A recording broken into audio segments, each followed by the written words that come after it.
Man, why are you fucking showing this shit, man? We can't do this here. What the fuck is it? What's wrong with you?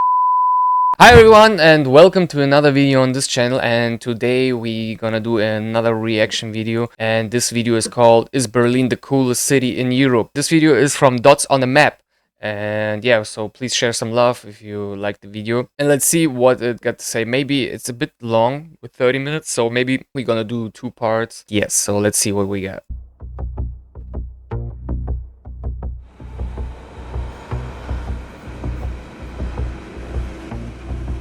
Berlin is poor but sexy, they say.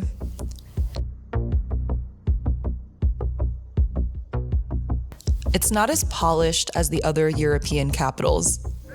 There's a grit It's definitely not as poor as it was. in its concrete sprawl, its imposing So capitals. this is Berghain.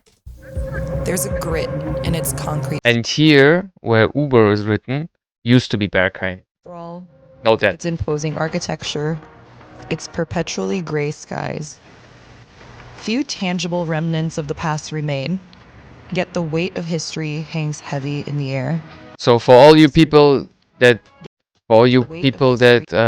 strolling through Berlin or want to come to Berlin, these things are Stolpersteine, they called, and they're marking basically where in the Second World War, or like the Nazi regime, used to live Jews, and they got deported from there. So basically took out of their houses and like sent to any death camp or whatever. And yeah, this is like in honor of them, you know. And there's like an event, I think in April, I forgot the date, but yeah, where we have memory on it, and people are putting like flowers onto these stuff. You know? It's pretty sad that there's so much cigarettes around it, but yeah, just to note that.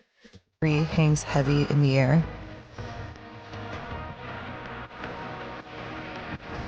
And there's something about this city, something that draws musicians, artists, creatives, and so many more, all looking to make this place their own.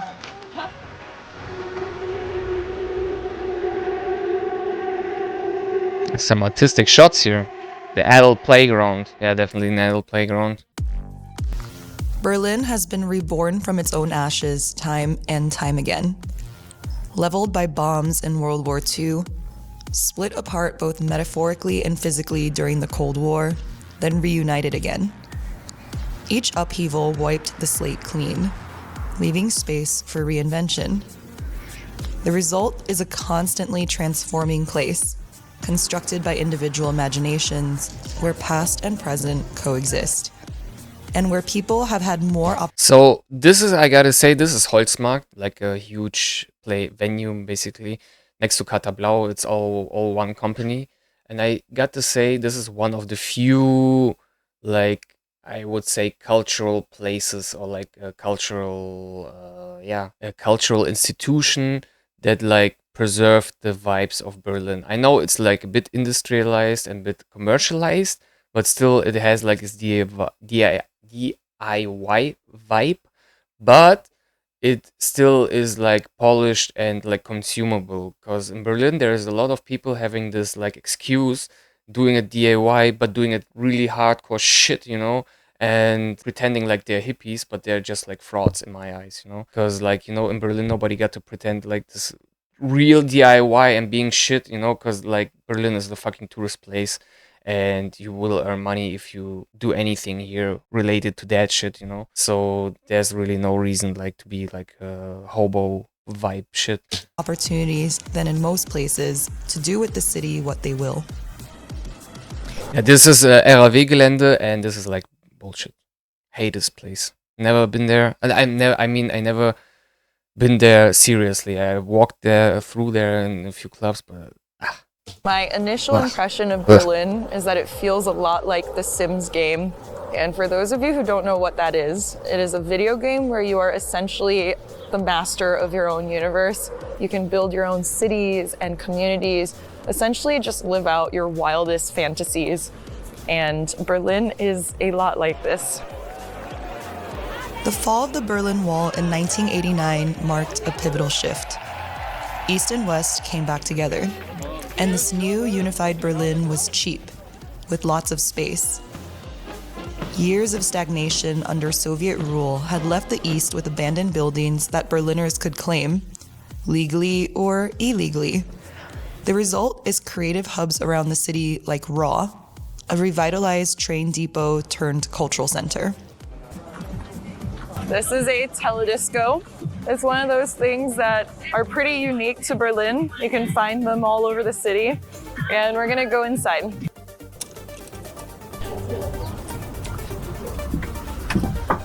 All right, come on in. Okay. Bro, license. That's not like the sim game, because that is absolutely something that would be in the sim game.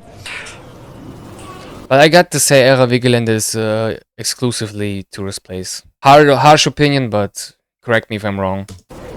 A beer garden next to a crazy rock climbing gym. Okay, that's cool. Coffee shop.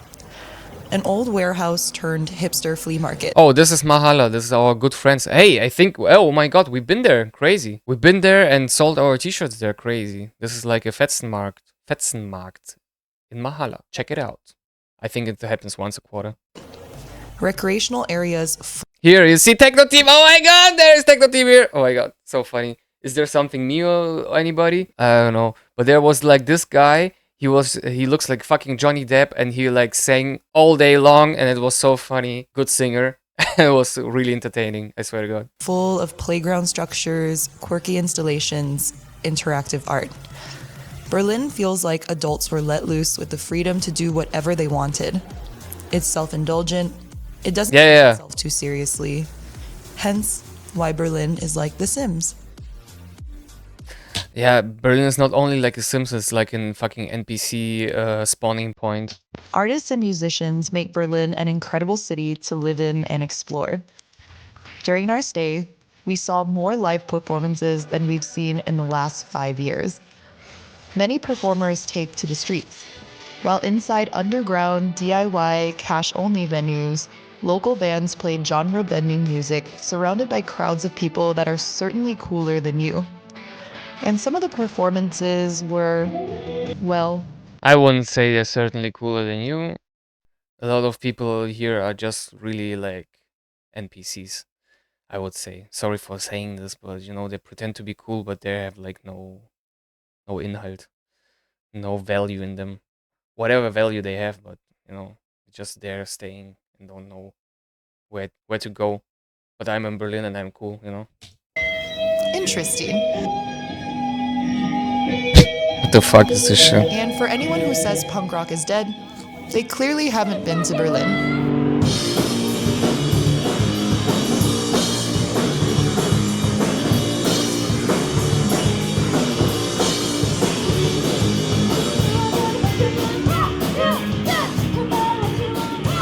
We're at a very famous techno club last Friday here in Berlin called Sisyphos. And we came across one of the many rooms where this really rockin' all-female punk band was playing. And it was all the more awesome because we weren't expecting to see a live punk band at a techno venue. Yeah, this Sisyphus does a lot, like doing like concerts there. It's pretty nice. 1 plus point or like extra points for Sisyphus. So we struck up a conversation with the girls after the show to let them know how much we enjoyed it, and they invited us here. This is an underground punk music venue, and we're going to be part of the audience at the show they're playing now, which will also be filmed for a music video.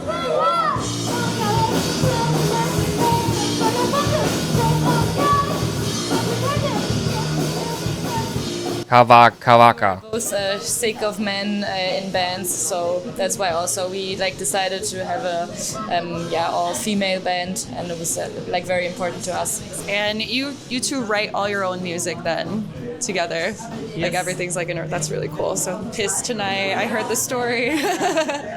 I like it. Actually, originally I kind of wanted to write a song about having to pee on the train. Because whenever I get on the train, the moment I get on the train, I have to pee. But then I realized that when I'm on the train, on the public transport in Berlin, that I can't pee, and I have to pay 50 cents wherever I go and ask if I can go and use the bathroom there, and I think that's fucking crazy, and that's why I wrote this song, and it's basically about capitalism and how it's fucked up. Is Berlin really artist friendly? You know, I kind of understand her point, but this is like, I don't, shut the fuck up, man. It's 50 cents. It's basically 50 cents is nothing. Okay? I'm sorry to break it for you. In Berlin, a lot of people are poor playing, you know, but she pretends like 50 cents is like 5 euro or something, you know. 50 cents doesn't hurt anybody. And I know I'm privileged as a man, I can pee wherever I want to, but you know, okay, I will pay a homeless person 50 cents each time I go to pee somewhere, okay? Whatever, you know? Just take it, man. At least we have toilets here. Oh, okay, we don't even have any good toilets here actually in Berlin. They're always wasted and used for drugs, but yeah. I mean, it is easy. You're able to play shows because there's so many locations and venues, especially like in the DIY sector. It's always possible to organize something like with friends and other bands. But on the other hand, it's like you cannot live off it. You mentioned like DIY spaces, so this is Yeah, that's like the whole problem. They love the DIY vibe, but can't live of it because it's you know, it feels like freshly baked adults, basically children, doing some shit, you know. And this is like pretty predominant in Berlin, you know, like people doing shows and whatever we just saw, you know, and it doesn't have like this artistic quality, and this is still DIY and doesn't translate or transitions into real art or like something sellable, you know. It's just like delusional bullshitting around. That's my harsh opinion. I know maybe I'm too conservative, but this is like the predominant thing in Berlin, you know, which is Berlin, super Berlin. But it's funny that they're like saying that they can live with it, you know, because are they doing like literally good music? I'm asking, you know, like something groundbreaking, like David Bowie, like who also lived in Berlin or whatever, whoever, you know, if they're doing punk, are they the next Nirvana? Are they like skillfully? Can they play the guitar like fucking Mozart or whatever who played the piano? Do they? I really doubt it. is one of those. Can you just tell me like what they are? I mean, like But the thing is, it still contributes to the culture of Berlin, so that's why I still like it. But some things you got to point out, in my opinion. all the DIY spaces, they're like based on community work. So there's no profit for the people. Like the drinks are really cheap and the entry fee is really cheap, and they want to make it affordable to everyone. And that's really special about it. Yeah, and most of these places actually come from squads or like ex-squads. So do you think there's anything specifically about Berlin that's particularly inspiring? Berlin and Germany. And I just want to tell you one thing. The whole people that I see here, I don't want to be pre-assumptive or something or prejudice, but they have low costs of drinks, okay, low entry fees and whatever. But I see here only privileged white kids, okay, that are not from Berlin's ghettos or whatever, from Marzahn or whatever, from Wedding, wherever the shady things are, you know. This looks like for me like all nepo children that are there, you know, and they have their venue that is cheap, you know. Why is it cheap? They all can afford like to pay 5 extra euros. They can. And don't tell me I'm wrong. Or tell me I'm wrong, you know, but for me that's what it is, you know. Germany generally, I think, is pretty supportive of. Punk is also like a rebellious thing against your parents and stuff, you know. And if you're like from the trenches, you're not rebelling against your parents, man. You're just trying to survive. Music, and I know that also like in the punk scene it's a very big discussion if you like actually want to take the money from the state and stuff like that. I think there's a huge community.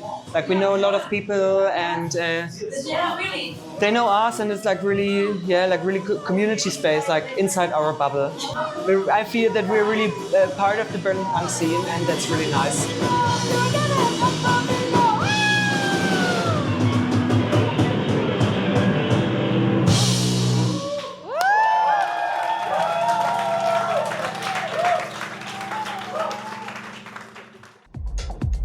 Berlin's nightlife will eat you alive. So true. Note that. It will eat your life if you're unprepared and if you don't have like some boundaries in your head about like hedonism and like how you're gonna celebrate your life. Because if you're just coming here unprepared and wanna partying, like you're gonna die here. And I swear to God, you're gonna die here. Either you leave or you're gonna die here. So note that. Born out of the unifying force of techno after the fall of the wall, it's famous for being totally uninhibited and free. Yeah. Once you get past the strict door policies, that is. Hundreds of clubs cater to every vice, fetish, and taste, like the legendary Berghain, located in an imposing old East Berlin power plant. It's a massive venue with 3 dance floors and a labyrinth of passage. You know what I asked myself? Why, till this day, Berghain didn't do a rooftop? So the whole building is theirs. Why can't they do a fucking rooftop? It would be fucking crazy. Imagine raving. Okay, maybe sound-wise it would be a problem. Maybe. But still, from the roof, from Berghain, I think you can see like really good things. Basically like panorama bar, but like 2 stories higher. Imagine that, man. Berlin is flat as fuck, so you know you would see a lot. Ways and dark rooms to do whatever it is you're looking for. We are in front of Berghain. This is arguably the most famous nightclub in the world. And you could say that Nightlife is Berlin's biggest claim to fame. If you have the stamina, you go into the club on Friday and you don't leave until Monday morning.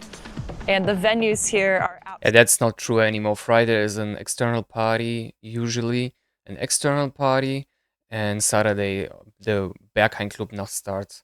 Only like on Eastern or I don't know, New Year's or birthday parties, they do the Friday to Monday thing, which also used to be different, I think, back in the days. Absolutely insane. Correct me if I'm wrong. I've never really seen anything like it anywhere else in the world.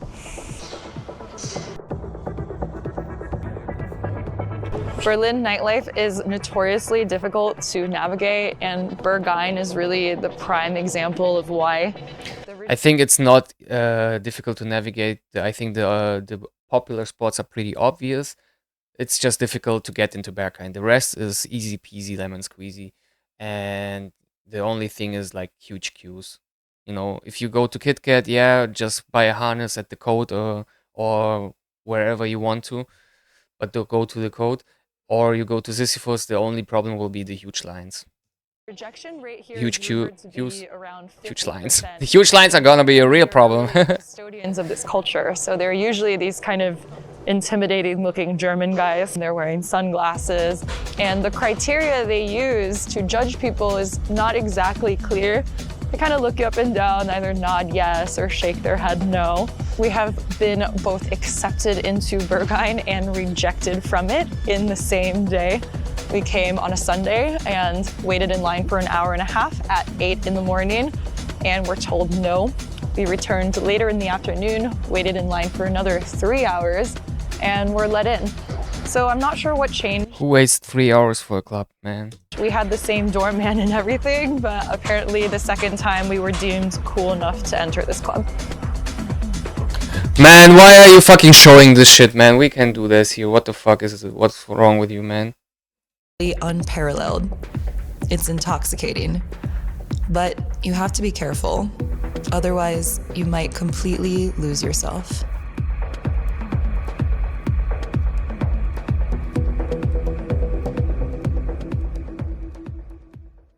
So yeah, so we're gonna stop here. This is part 1 of Is Berlin the coolest city in Europe? And if you like this video, please like it, share it, and write a comment. Is Berlin really the coolest city? Do you really love Berlin like that? And yeah, so see you in the next video.